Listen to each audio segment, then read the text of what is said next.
நம்ம மந்திரங்களை ப்ரேயர் பண்ணுறப்ப மட்டும்தான் சொல்லணும் அப்படிங்கிறது இல்லை. இப்போ உதாரணத்துக்கு நம்ம பூஜைறையில் ப்ரேயர் பண்ணுறப்ப மந்திரங்களை சொல்கிறோம். அதே போல் நாம் குளிக்கும் போதும் சில மந்திரங்களை சொல்வது நம்ம கர்ம வினைகளை அகற்ற வல்லது அப்படிங்கிறாங்க.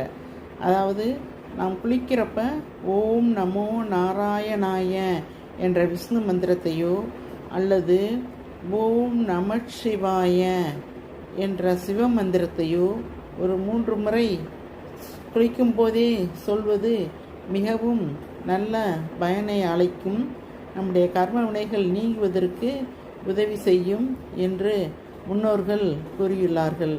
ஆகவே நாம் குளிக்கும்போது இந்த 2 மந்திரங்களில் ஒன்றை ஒரு 3 முறை சொல்லிவிட்டு